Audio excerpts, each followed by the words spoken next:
Olá, meu nome é Murilo e você está no canal Mirai Geopolítica, o canal que mais cresce no YouTube. E no vídeo de hoje, vamos analisar uma situação controversa e no mínimo peculiar. Você sabia que o Brasil faz fronteira direta com a União Europeia? Pois é, no extremo norte do Amapá, a Amazônia termina e do outro lado do rio Oiapoque começa a Europa.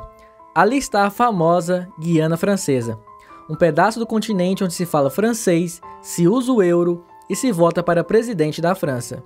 Mas e se eu te dissesse que esse território já pertenceu ao Brasil e quase foi nosso em outra oportunidade? Você acreditaria? Durante séculos, franceses, portugueses e depois brasileiros disputaram essa região, com tratados confusos, mapas duvidosos, confrontos armados e até mesmo uma arbitragem internacional.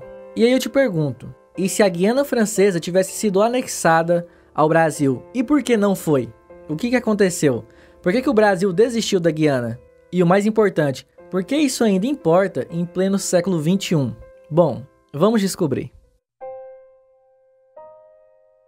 Tudo começa em 1713, com o Tratado de Utrecht, assinado entre Portugal e França para definir os limites de suas colônias na América do Sul. O texto dizia que a fronteira seria o rio Japoque. Só que tinha um pequeno problema. Ninguém sabia com certeza qual rio era esse tal de Japoque. Portugal, com base em documentos históricos e em sua própria ocupação na região, dizia que Japoque era o rio Oiapoque, o mesmo que hoje separa o Brasil da Guiana Francesa. Já a França, por outro lado, afirmava que o Japoque era, na verdade, o rio Araguari, que corre mais ao sul, que daria aos franceses uma faixa extra de mais de 60 mil quilômetros de floresta amazônica. Essa ambiguidade ficou sem solução por quase 2 séculos. E enquanto isso, os colonos, missionários, militares e seringueiros dos dois lados foram ocupando as áreas disputadas, como se nada tivesse acontecendo. E aí se tornou uma confusão jurídica, cartográfica e criou uma situação surreal. 2 países, 2 mapas, 2 fronteiras e nenhum consenso. O problema da fronteira amazônica entre Portugal e França, e aqui dizemos Portugal porque o Brasil ainda era colônia, não ficou só nos papéis e nem nos mapas. No começo do século XIX, ele se transformou em ocupação militar real. E por quê? Em 1808, Napoleão ele invade Portugal e a corte portuguesa ela foge para o Brasil e passou a coordenar uma resposta através daqui. Em 1809, tropas portuguesas saíram de Belém, do Pará, com apoio da Marinha Britânica e invadiram a Guiana Francesa, ocupando a cidade de Cayenne. O objetivo era claro, enfraquecer o Império Francês onde ele menos esperava, nas colônias. Durante quase 8 anos, a Guiana Francesa foi administrada diretamente como parte do Brasil colonial, com sede em Belém. Ela chegou a ser chamada de Guiana Portuguesa, e o governo ficou nas mãos de um brasileiro, João Severino Maciel da Costa, que era o futuro Marquês de Queluz. A devolução veio apenas em 1817, após acordos diplomáticos com a França restaurada. Mas esse capítulo esquecido da história nos mostra uma coisa: o Brasil, mesmo ainda colônia, já teve controle total sobre aquela terra. E isso não seria ignorado nas décadas seguintes. O Brasil, já independente, voltaria a olhar para o norte com outros olhos. No século XIX, com o Brasil já independente, a disputa territorial entre os 2 países se intensificou novamente, nessa mesma região. Os franceses ocupavam áreas ao norte do rio Araguari, mas os brasileiros começaram a avançar para além do rio, fundando povoados como o Mapá, que tinha como habitantes seringueiros, agricultores e militares. A presença brasileira incomodava a administração francesa em Cayenne, que continuava alegando que o rio Japoque era na verdade o rio Araguari. Já o Brasil defendia que era o rio Oiapoque, o que incluía Amapá como parte do seu território. Foi nesse contexto que em 1895 tudo explodiu.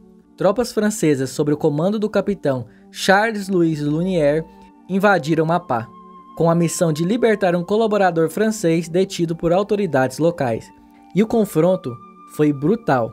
E o chefe da guarda local, Francisco Xavier da Veiga Cabral, conhecido como Cabralzinho, e esse nome será importante, liderou a resistência. No contra-ataque, os brasileiros mataram o comandante francês Lunier e forçaram os invasores a recuar. A vitória de Cabralzinho não foi só local, ela teve uma enorme repercussão nacional, gerando protestos e ameaças de guerra. Era a prova de que o Brasil não abriria mão daquela terra. Mas em vez de um conflito armado direto, os dois países perceberam que não seria o melhor caminho e decidiram levar a disputa para uma arbitragem internacional, que ficaria a cargo do presidente da Suíça. Em 1º de dezembro de 1900, saiu o veredito da arbitragem. A decisão foi clara. O rio Oiapoque era o verdadeiro rio Japoque, como confirmavam os brasileiros. Então, como o nosso povo já ocupava toda a área ao sul do rio Oiapoque, como é hoje, a decisão garantiu para o Brasil o estado do Amapá. Então, nesse caso, a França perdeu e o Brasil saiu com a sua soberania plena sobre o Amapá e sua região. Mas a grande questão é, ao mesmo tempo, o Brasil não ousou ir além. Mesmo com argumentos históricos e o precedente da ocupação de 1809, o Brasil não reivindicou nenhuma parte da Guiana Francesa propriamente dita, mesmo sabendo que a França tinha presença fraca na região e que o Brasil já havia exercido domínio militar e administrativo lá.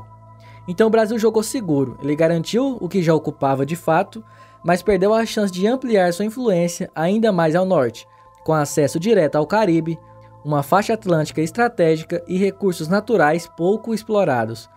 Foi uma vitória, mas com gosto de oportunidade desperdiçada. E bom, isso não ficaria somente assim.